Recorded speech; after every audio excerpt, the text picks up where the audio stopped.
Ladies and gentle boyos, welcome to the Boyo Yoga class. I am here today to talk to you about how to completely lobotomize the left half of your brain so that you become nothing more than a blob, a zombie lying in the corner that communicates to the world purely through images and energy, and you fight the world like a libidinous, love-seeking blob that just sends out juice into the world and completely redeems it from the grips of the tyrannical, evil, left-brained manipulation machines. And in order to do that, I'm going to have to teach you the method, the sacred method from Yoda himself, active imagination. And what I said Yoda, I meant Carl Jung. What Carl Jung, just how he discovered this and how he used this in his experience of what we would call the black books, the scariest books to ever exist, the most dangerous books on the entire planet, the books as dark as the night sky. So what are the black books? Oh, they're deeper and darker than coal. They're like the night sky. They're like the abyss itself, hidden together in one book. They vibrate and they shine. I wish I had an affiliate link for these as well because they're quite expensive, to be honest. But they're a very, very interesting thing which we are going to dive into today to explore about what they mean, because you have to understand that the black books are actually the fathers, the original satanic gods of the red book, the protege, the creators of the Red Book, the first generation of the Red Book. And if you want to understand this, think about how any artist goes about writing up a novel.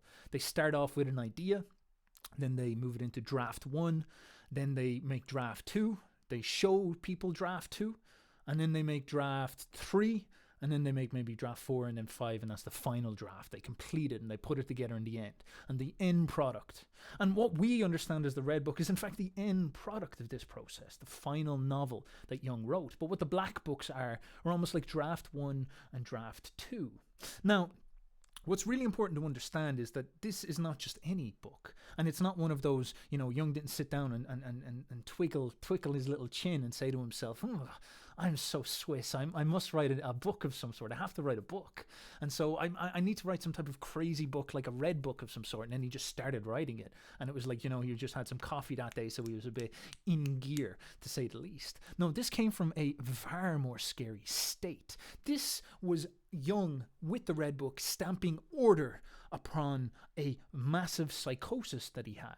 And the black books were a fundamentally crucial part of that procedure, and active imagination was a big part of that. So today we're going to talk about what this process is. And of course we have to start where it happens, because you'll speak to a lot of people who write novels and all this, and they'll go online and they'll try to find the hero's journey novel, and how to craft the novel like using a left-brained formula. And of course their novels, some of them can be great, but like Star Wars, I believe, was written with this type of inspiration in mind, but it is running the risk of coming off as like a jargon novel as opposed to a novel coming from a real well and source of inspiration like Nietzsche or like Jung's Red Book. And so the experience that Jung had at its root, and this is the sort of creative process par excellence, whether you're doing novels, whether you're doing tech, whether you're doing anything scientific, anything inventive, all of these type of things, it's all rooted in this foundational experience. And this was Jung's experience of his psychosis. He's jilly-jollying about being a scientist, and then suddenly all this stuff starts happening to him. He starts getting these visions, and this voice starts coming into his head, or a series of voices start coming into his head, and these characters begin to appear to himself. And of course, this is him going insane. He's studying all these schizophrenic patients, but then it happens to him, and he's going to get broken now, and this is bad, and he's terrified. And then Freud's going to find out and write letters to him and be like, "You're such a loser, man. You went crazy. Caught you out. Yeah, you fool." And so he's terrified about this. He's panicking, but it's happening to him. He's getting visions of war. He's getting visions of characters in his head. All these type of things. He meets Satan. All these type of things go on. And so what he needs to do is he needs to try, this is a massive wave of chaos that's happening to him, that anybody who's been through a panic attack or been through a schizophrenic break or taken too many drugs and freaked out in the corner will understand as the snapping, the loss of control and the torrent of terror that falls in on top of you, but it's vibrant terror, which is most important.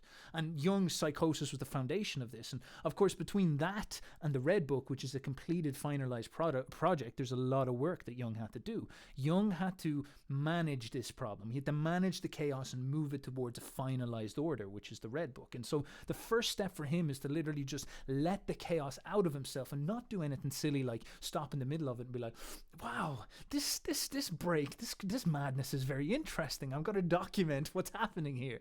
Instead, you need to live through it. You need to live through it like a journey, and then you can write about it afterwards from your memory. You just need to make it through. That's the most important thing. So Jung was just struggling to get through psychosis, trying to get through the experience. And then when the time came, he would sit down and he would document what happened to him afterwards. So oftentimes he'd get these flashes and these visions, and he'd like find himself like holding on to the handrail or sleeping with a gun underneath his pillow and just being like, please don't make me go insane. If it gets too bad, I can just shoot myself to make it stop. And so he's going through this type of stuff, and then afterwards he'd maybe wake up in the morning, or it would subside after a couple of hours, and he'd walk over to his journals lying around his house and just scribble into them, today there was a voice that came to me and spoke to me about these type of things. And he documents all this type of stuff, and this is his way of sort of compartmentalizing it and putting it in the corner and being like, okay, whew, that was scary, I've written it down, I've kind of got it out of me a little bit, it's over there, that's okay, right, I can go back to being normal. And Jung in fact did operate as a normal person quite a lot. He was actually treating people who were having these experiences. He was a psychiatrist at this point, or a psychotherapist, famously, and he had this ability where he could kind of compartmentalize it and then just return to his normal self. And we'll talk about that in a little bit. But what Jung did, which is a bit different, a bit weird, is that, you know, he wrote all this stuff down. As most people do when they go through this crazy stuff, they might document about it to get it out of their head, and he puts it in the corner, and most people are like, whoa, thank God I got rid of that, thank God I got that out of me, that's good.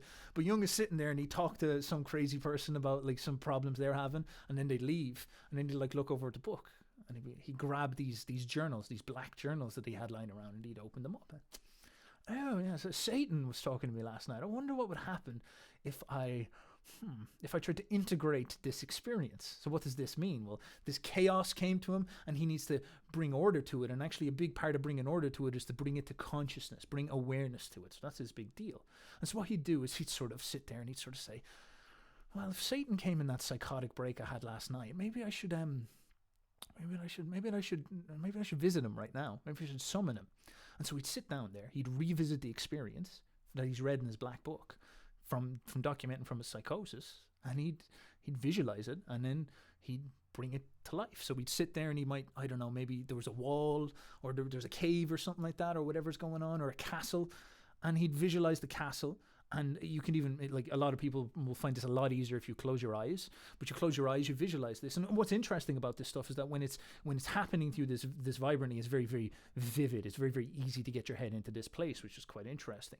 And all these, this eruption would happen again. He'd go back to that place. He'd go back to the vibrant images and scenes that are haunting him in some sense.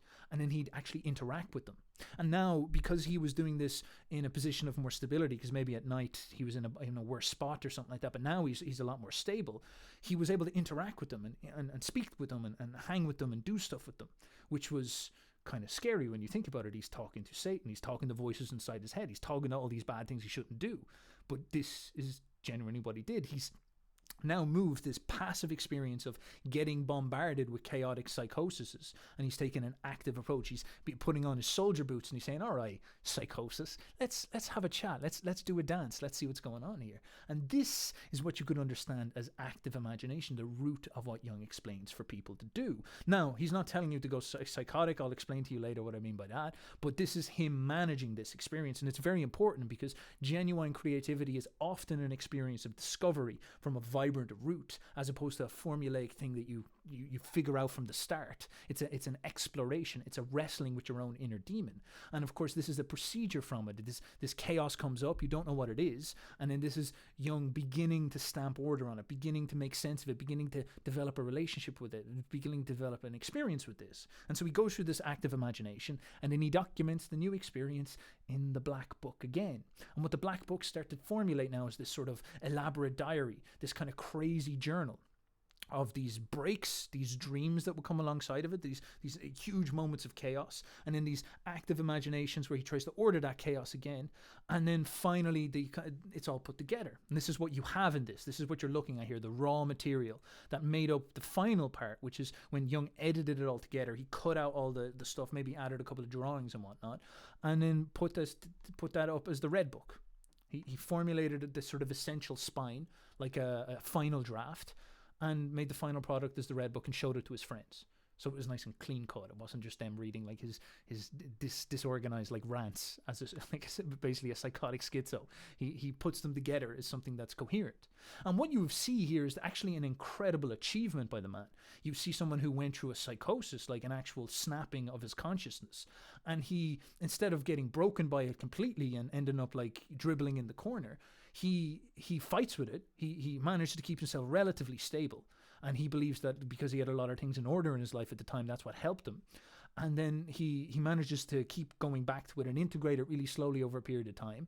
And then he consolidates it as something valuable and useful that we can read today and draw great value out of. That is quite a fascinating thing. And so what the Black Book is essentially the middle part, and the part where he's expanding on a lot of this stuff via active imagination. So today I'm going to talk to you about what active imagination is and how it relates to the psychotic experience, which is present in psychosis, schizophrenia, even just simple panic attacks, or stuff like psychedelic trips and all that, the chaos mode, and how you can do this perhaps even more safely as well.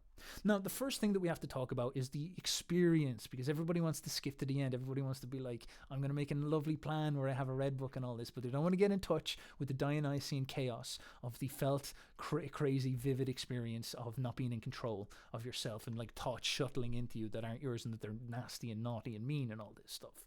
And so the first thing I always like to say to people in this regard is that Jung does recommend active imagination, yes, certainly. And us Westerners were very like dopamine orientated, where it's like, get to the point, man. Let's get straight to the active imagination, man. Let's go for it. Let's go face the unconscious. Okay, fair enough. But if you were to think seriously about this, what was happening with Jung was he was getting passively bombarded with psychosis, and he's ordering it with active imagination. Now, the biggest problem for most people is that you motherfuckers just need to make it through this without blowing apart and falling apart. Jung was just, as I said, holding on to his bed sheets as all this stuff was happening to him.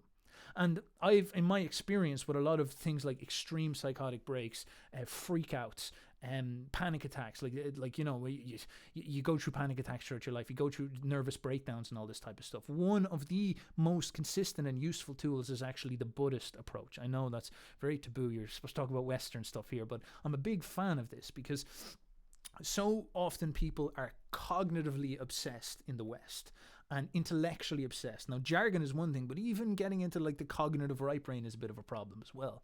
The fundamental place where a lot of the drama happens is your body. Your body is the orchestrator, the avatar you use in the world. Now, what Buddhist meditation is so fantastic at is taking a different approach to all this, because they understand on first principle that you need to first be a rock, that all this psychosis or all these thoughts, even the monkey mind in your normal day-to-day life, cannot move.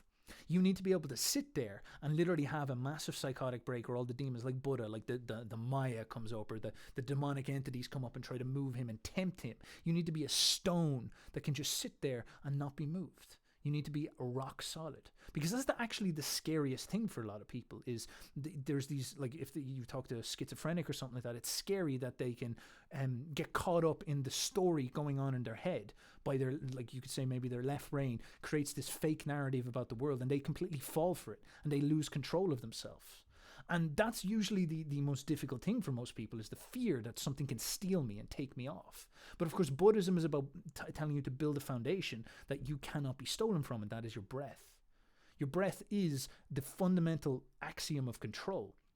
The breath is a felt experience, not a understood experience, a felt experience. You sit down with the breath and you breathe. Now, the reason why this is so important is because when you go through a psychosis or a break, the breath is also juxtaposed against the problem of panic, which is present in all of these things. When something psychotic happens to you, you get afraid. When you freak out on acid, you get afraid. When you have a panic attack or an anxiety attack, you get afraid. And all of these have resonant themes. This is the reason why I'm bringing them all up together. And what happens when you get afraid? Your breath gets shallow. It goes panic breaths, instead of the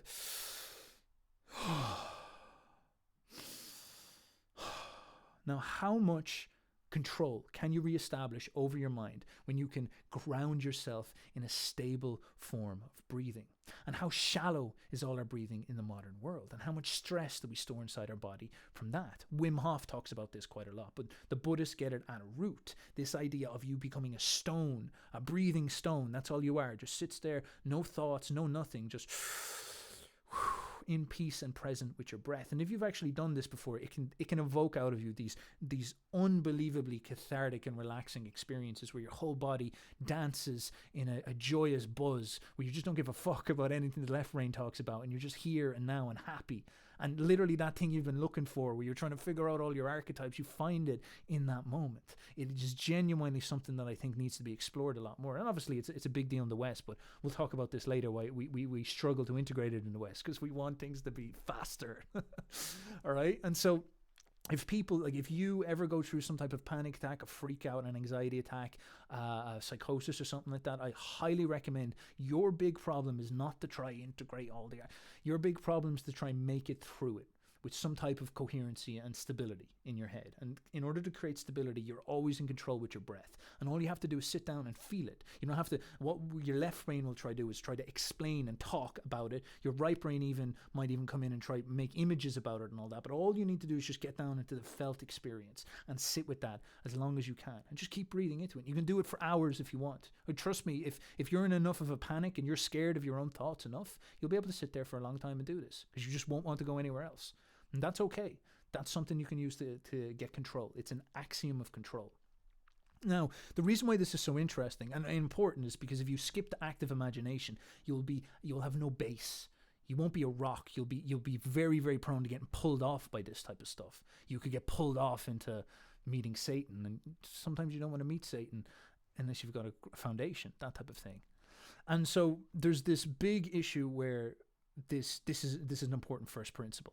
Now, what it actually shows us is a lot of very, very interesting things about the nature of the mind and how it relates to this type of stuff. Actually, a common topic nowadays is this idea of this thing called the default mode network and how meditation affects this. So when you start daydreaming, so you're kind of, I'm making this video now, but when I stop, I'll kind of sit there and I'll look out the window for a bit and I'll start thinking about random stuff. So that's my mind wandering, my mind drifting off. A lot of people propose that this is what we call a default mode network. This is like your brain's daydream mode, okay? And you could almost understand this as like very similar to what was happening with Jung. Jung was able in active mode to be effective in the world, which is fascinating. So he could go and work with people and be a normal person. But then when the people would leave his office after a session, he would go back to daydreaming, and up would float the anima or Satan or Philemon or World War I before it happened. So there's this part of his mind that daydream, but this part of his mind, when he was daydreaming, was possessed by demons. And we're going to talk about that now in a second. It was full of really intense, scary problems. Now, the Buddhists are all about calming this part of your mind. We'll get to that in a sec. But of course, Jung was haunted. And this haunting actually reminded me quite a lot of what I understand about PTSD, because a lot of people with PTSD experience this same thing. They can go and do something horrible they feel, which is kill people, but they can go and they can kill people. And often what happens is that they sort of, like, during the war, there's this weird disembodiment that happens where you become like a predator or something like that. And you kill a load of people and you just make it through the war. And then you come back home and you can sort of operate in the world semi-normal. You might even get a job or something like that. But then when you're sitting on the train going home from the job, just when you're daydreaming, your thoughts will oscillate towards the bullet that you shot in that person or the face of that person you killed. Achilles used to always visualize people across the soldiers he killed across the river Styx, which was the Greek version of hell, waiting for him. And so the daydream brings them back to the bad memories, and this jolts them with bad energy. So it freaks them out. And so daily, and this is what can happen, you can be sitting there and daily, every day, you can get like one really intense negative jolt of panic. And a lot of people have noticed that the default mode network, this kind of place in the mind, is the problem, in that when they oscillate into this, when they go to this daydreaming mode, their daydreams are full of demons and full of haunted, full of bad memories. And so, for example, stuff like psychotherapy is often used, and when it's effective, actually helps these people clean up those haunted thoughts, integrate those haunted thoughts. It's a lot like what probably Jung was doing. Integrate those haunted thoughts, help them understand what's going on, and then free themselves. And so their default mode network goes back to normal, and their PTSD subsides. Another experiences and evidences behind this, MDMA is very, very helpful for this. So people take massive doses of MDMA, maybe not massive, they take some MDMA and they go back to these haunted memories, these traumatic memories that were haunting them when they daydream. They're in the back of their mind. And then what will happen is they will have all these good feelings, because that's what MDMA does, and they reintegrate them, they experience them, they have compassion for themselves, they see the tragedy of life, they feel bad, they get catharsis, and then it subsides a little bit. And then MDMA can be this powerful experience of clarity and setting yourself free. And so Buddhism is all about grounding that. Like, it's very, very famous for calming down the default mode network, because it almost like takes the power from the demons. So the demons are there haunting you. You kill someone, you're a murderer, all these type of things, and you're just breathing, and they're trying to pull you, but you're a rock and you can't be pulled. So that would be the very Eastern approach. And then on top of that, I think in combination with the Western approach of active imagination, psychotherapy, MDMA, you get a very, very powerful stack of tools in order to confront this. And I believe Jung might have gone through something like this. He goes through a psychotic break. The psychosis, the energies, whatever he opened up, the door he opened it up into, kind of sits in his mind for a while, and he has to sort of integrate them. And this is a perfectly normal thing. It's a scary thing, but it's a normal thing. And what I just said there kind of should freak people out, because it sounds an awful lot like schizophrenia.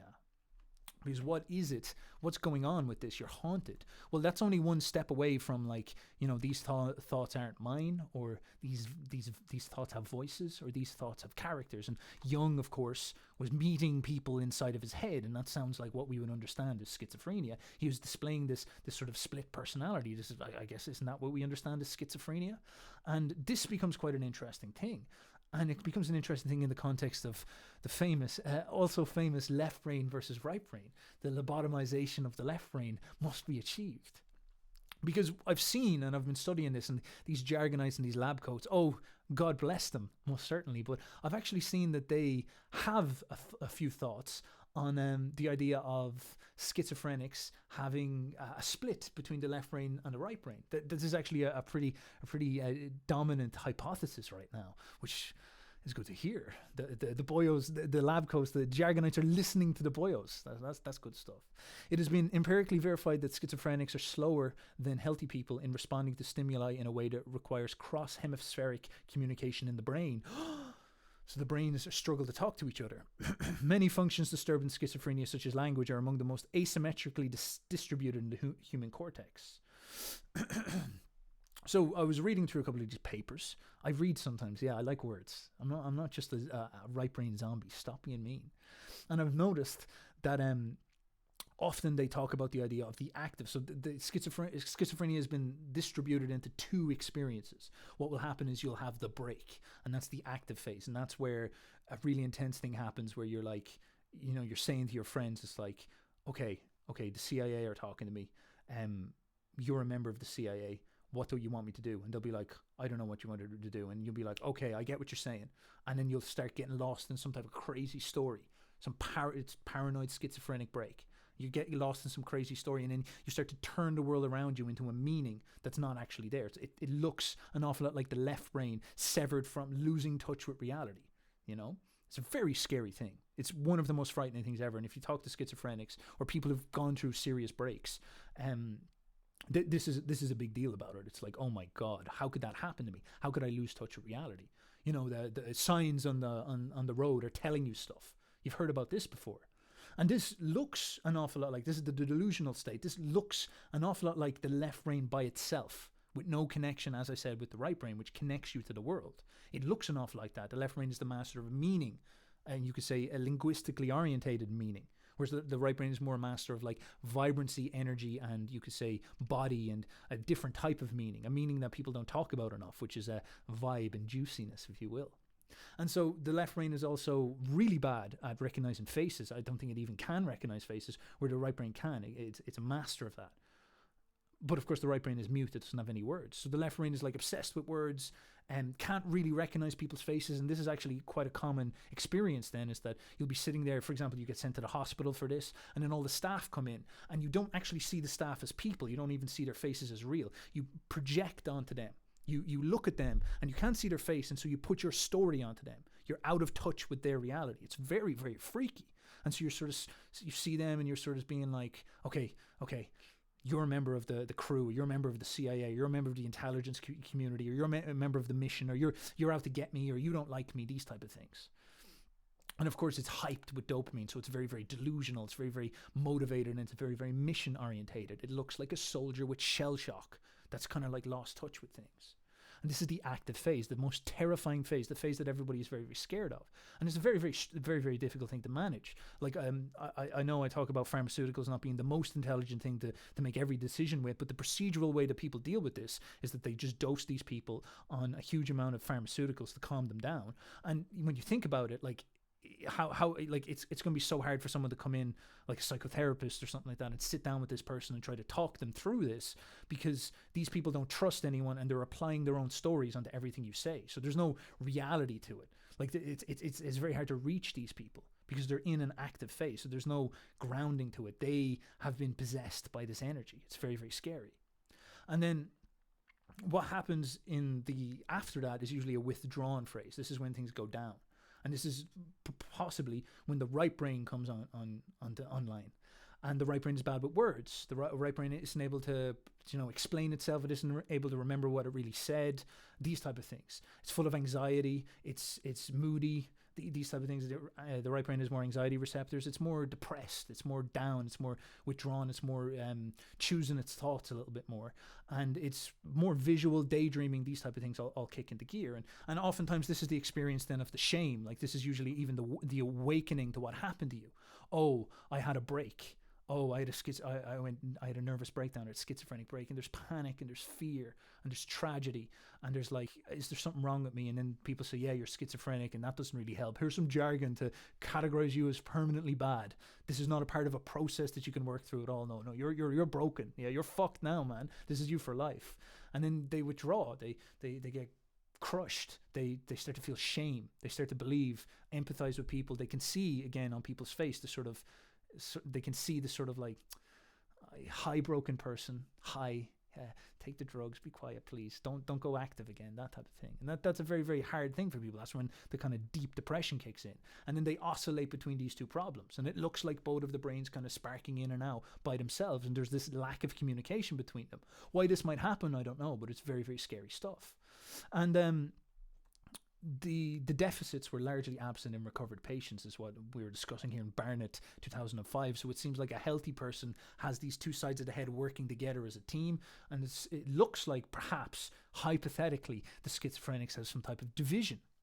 And this is all kind of scary and interesting stuff, because there's some propositions that this resting daydreaming default mode network, all right, so the part of your mind that daydreams can be subsequently affected by these splits as well. Again, just shooting from the hip here. This is just a boyo reading stuff in the internet. I don't know anything about this stuff, but it's a very, very interesting way of thinking about it, because when you talk to people who have, or look at people who have these issues, or study people who have these issues, it's always that idea of there's a voice in your head talking to you while you're interacting with the world. You're haunted by demons that no one else can see, that are putting you against the world. Now, in a very acute break, during an active phase, these demons are very, very loud, and they might even completely take over your perception. That's a radical delusion. But oftentimes when it's just sort of mild and calmed down a little bit, you're still haunted generally. It looks like PTSD, where you'll kind of be sitting there, you might do something and push them out of your mind, and you might sit down, but then this sort of daydreaming mind will come up and start to say stuff to you, start to give out to you, you know? People are lying to me. Oh, that person doesn't like you. The voice in your head turns against you. you're haunted by demons. It is literally like there's a character in your head that's not you talking to you. Or maybe the scary thing with visual hallucinations, that's maybe the right brain side of this default mode network that's conducting with this. So you're walking around, I've talked to people who've had serious psychedelic trips, they freak out, and then what will happen is, like, you think about a flashback, 4 years later or 4 months later or something like that, and they'll be walking down the street and they'll look at someone, and that person's face will like look like someone they saw that freaked them out during the acid trip, and then they'll like double look and it's not there, and it's like their mind is playing tricks on them. It's like they're haunted. It's like they're getting followed around by a story, by a memory, by a dream of some sort. And who knows, but this is all kind of oscillated with this thing. It's a very, very scary thing, a very, very frightening thing. But it all relates in some sense to what was going on with Jung, because he was sort of having a lot of what we can understand as these symptoms. Amazingly, he was able to keep himself in order. Maybe it wasn't as strong as some of his patients, or maybe he was able to stabilize himself really, really well. It's hard to know. But his fundamental issue is that inside his deep mind, his daydreaming mind, there was these figures and characters and monsters that were haunting him, and he had to face them. And you have some serious questions with this. It's like, is that what goes on in the schizophrenic's head? Do you have these, or are they delusions? And can you speak to the delusions? Do they have coherency? Is there something you can do with them? Or do you need to bring the delusions back into reality? Now, I'm not proposing any unified procedure or theory. I don't have enough experience for that. But we can look at all this and start to see the patterns. That's quite interesting. Jung went through something that I think a lot of these people will go through, which is the psychosis, the psychotic break. And this is his procedure towards making his way out of it. And he turns it from something that could have ended his life as who he was, and he could have lost everything and become, in his eyes, a failure, which is actually what a lot of people who get diagnosed with these problems suffer with. It's not necessarily the experience that's so horrible, though it is. It's the shame that you are now a failure and there's no way out of this and you're going to be drugged up for life. Whereas Jung went through this and made it out with something that became the foundation for all his theories for the rest of his life. It became the single most creative act of his entire life, which is fascinating when you think about it. And so you can understand what an active imagination might be then. Active imagination is a procedure, a modern form of alchemy. And what you mean by that? Well, I'm going to, again, shoot from the hip here a little bit, but you could think of it about trying to get the brain to talk to itself. What is this problem with the schizophrenic? Possibly it's that the brain is not talking to himself. The cross-hemispheric communication is fragmented. The brain is slipping more and more into the ego. It's slipping more and more into the left brain, and it's running off by itself. And you could even think of it like an ego inflation. You need to kind of pull it back out of that the best you can. It's a very, very hard thing to do. And I'm not saying I know how to do it, but running off these hypotheses, is this what Jung managed to do with himself? He managed to stop his ego from inflating and popping while all this psychosis, this chaos shot inside of him. And is active imagination a way that you can do that? Is it a way of getting the left brain and the right brain to talk to each other? Or even more complex, is it a way of just getting like the brain to talk to its various parts? Like, I talk about left brain and right brain a lot, but how do we know that there's not a lot more going on that we don't know about? The front and the back, the left and the right, the up and the down. Like, there could be anything going on. And this sounds an awful lot like the alchemical marriage. And think about how Jung phrased the procedure of doing this. You integrate your anima, or you integrate your animus if you're a woman. And that's the idea of the gendered marriage. The man integrates his female other side, which is actually fascinating because it sort of makes sense in a way. If you kind of jiggle it around a bit with these modern ideas, it actually does make a sort of strange sense, especially with this idea. And of course, we're studying pathologies where people go schizophrenic, but your brain and the schizophrenic's brain is only different really in some very, very basic ways, such as, for example, serious inflammation of the brain or something like that. That's often present in schizophrenics. But and then like these parts not working together. But yours isn't like 100% perfect. Like you kind of need to try this stuff as well to get the left brain can often make you quite arrogant to be around and make you delusional, make you make mistakes, but luckily it's just on such a small scale it doesn't destroy your life. It doesn't catch you up in some like fragmented crazy thing.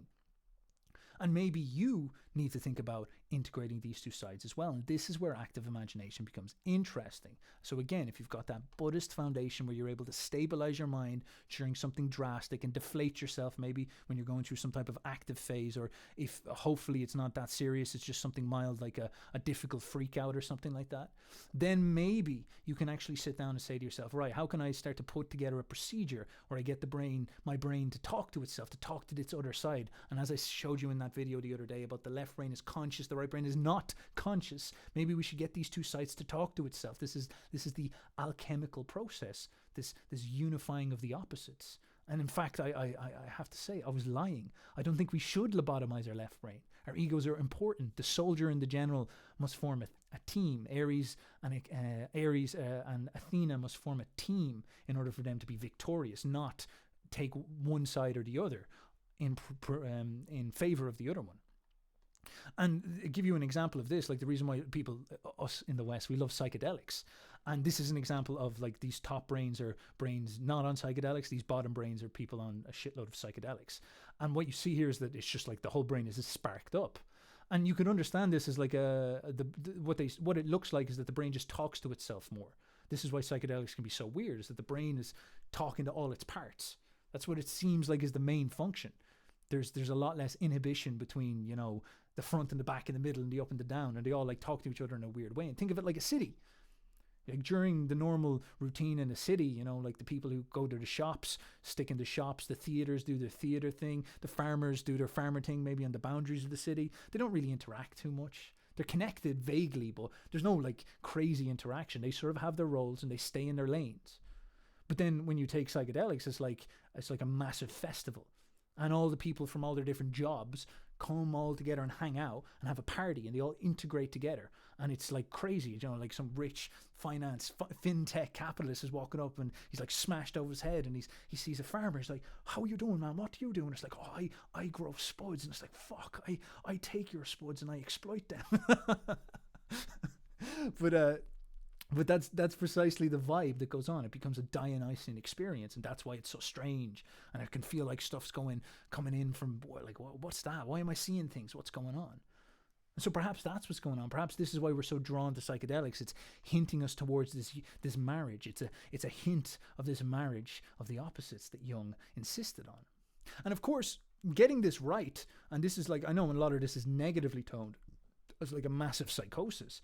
It's negatively toned as like, oh, Jung going crazy, schizophrenics, post-traumatic stress disorder. But something that you'll notice when you go through these bad experiences is that they become opportunities for some great experiences. Jung, through this psychosis and through his black books, created the red book, which is one of the treasures of his life. Now, it's the same with you. I've been through stuff like this before. I've had my freakouts. I've had my panic attacks where my mind, I lose control of my mind. I need to breed myself into stability, or I need to find myself into stability of some sort. But there's been experiences where, like, you know, I drink a shitload of coffee, and like I end up having like a kind of freaking out panic attack from all the coffee, and my blood pressure's up or something like that. I don't really know what's going on. But my mind basically loses the run of itself, and it starts like jibber jabbering, and I'm kind of like panicking, and I'm like vibrating and all this. And I need to breathe myself down into it. And that shock, the shock I can get from like putting myself in a panic mode, can actually open me up, can shut my left brain off. It forces me to become present again, man.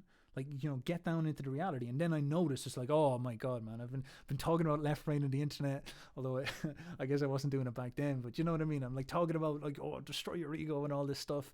And then when the moment comes and I have a snap, a freak out, I realized that like I was the exact same. Let's make a video about talking about the left brain on the internet. Like, that's my left brain planning that, if you know what I mean. And then I have a shocking experience, and it brings me back to reality. It brings me back in touch with reality. So that's actually quite a good thing. It's slapping me in the face and being like, you're doing something wrong, bro. Steph, you're doing something wrong. You can't rule the yoga class if you're a fucking liar and a hypocrite. You must come down to reality yourself. And so that's it. It becomes this unbelievably important experience. Now, that's a very, very big thing to think about, because how far should we take these pathologies and just categorize them as pathologies, not procedures, that you can reach a peak, as Jung reached a peak with the Red Book. I've often worked with people who have trauma, for example, say their parents abused them. And what will happen is 20 years later, we'll kind of work into the trauma and it'll come up. It's like an eruption, a Dionysian eruption. They're terrified and they let go to it and they start bawling, crying. And there's horrible, horrible, heavy grief. And it's uncomfortable and they feel like they're losing control, and then they let go and it just swallows them up, and they can, it's usually horrible. It's real bad. But what happens then is that once that grief comes up, it's almost like a Kundalini experience. The nervous system lights up. And then what will happen is after the grief will come this like huge torrent of very vivid visual thinking and really, really kind of like glistening, shining emotions. Their mind will just go like 90 and their body will come alive and they'll have a buzz, something you don't get that often. And of course, this is a glorious experience that sometimes you can even feel a massive amount of compassion for people. That's what they feel, you know. It's like, you know, they're opening up. They've let the grief out of their heart. Now their heart is opening up. And what you start to understand there is that it's through the negative experience that you reach the positive experience. It's through going through this that your mind clicked into gear. You can think of it like a really elaborate form of how exercise works. You go to the gym, you kind of have to warm up and it's stiff and your muscles are clicking into gear. You're like, oh, this sucks. But then after a while, you click into gear and then your muscles become all fluid and you become powerful and strong and you feel dominant, you know? And it's a similar pattern. Sometimes on a more extreme sense, sometimes like a very drastic negative experience is only like your mind lubricating itself. And if you go through the procedure correctly, it like, you know, opens up the astral chakra or something like that. And that's no joke. Jung pulled off the Red Book out of this. God knows what could be achieved off most pathological states. We don't know because we don't even ask that question. We don't have a paradigm for it. And so what I'm going to talk to you today is about what I'm going to talk to you about now is how you could put your mind in gear and actually do something like active imagination properly. As long as you've got very solid foundations and you're not running around trying to go crazy or anything like that, or taking a load of drugs thinking you're class, please put in solid foundations, like breathing body in the body as much as you can, live a life in the body as much as you can, you know, deeply woven with the relationships around you, like you're in the earth, you're grounded. And then maybe you can try take on some of this stuff that's more astral and cognitive, because again, like this is the realm of demons and angels, and it's no joke. Like you can get taken by this stuff if you're not careful. And Jung was very lucky that he wasn't. You know, Jung, I believe Jung was arguing later in his life that Nietzsche was taken by this. So think about that. Do you want to hug a horse and then run around naked while your sister kind of like sighs at you, who you hate? Do you really want that? And so we could talk about how you can move through this process and get your mind into high creativity, because you even study the brain and what happens when, for example, creativity happens. You see a huge shift to the front and a huge gearing of the right brain and the left brain working together, but specifically the right brain becoming very, very vibrant and strong. So what we're trying to do is we're trying to get this into an active state. Actually, if you want to understand the brain, oftentimes the back of the brain is passive, the front of the brain is active. Which is quite interesting. That's another pattern you see. For example, your language center, the Broca's area, is active on the front of your left brain, but the perception, the way you understand language, is the passive part of language, where you make sense of language, is on the back, the Wernicke's area. And if you get the Broca's area damaged, you'll be able to understand people, but you won't be able to talk. If you get the Wernicke's area damaged, you'll be able to talk, but you won't be able to understand words, which is crazy. All right? So you have that same dynamic going on, and obviously creativity is a very active thing. And so the first port of call, as I said, is to get grounded. And then if you want to start getting active with this type of stuff and participating in this and doing an active imagination and getting your mind in gear and participating in alchemy and talking to unifying the both sides, a huge part of this is about charged, vibrant, energetic, visual experiences. Okay? That's really what it's all about.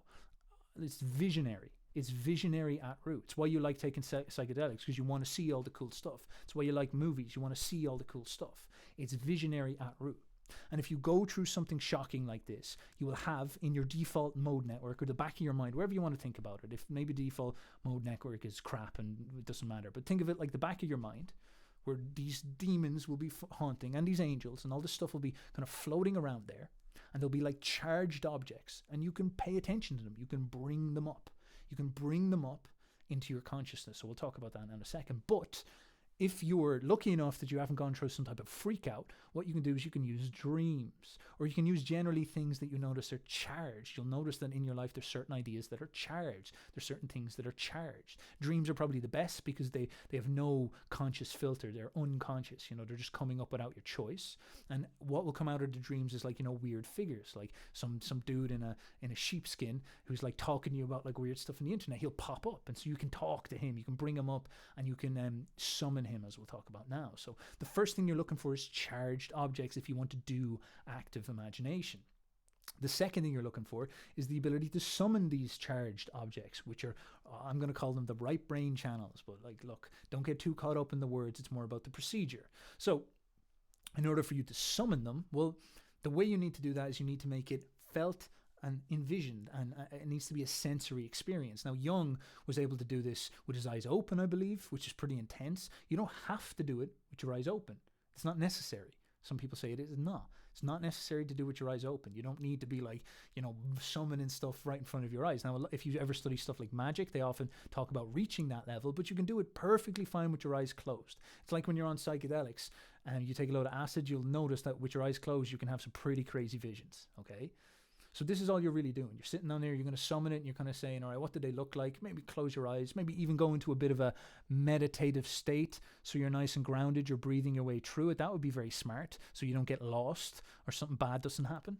Breathe your way through it and then visualize this stuff. It's literally like, law of attraction mode, only this time you're not deciding I'm going to visualize money raining from the sky. This time you're going to decide I'm going to allow my unconscious to manifest what it's trying to show me.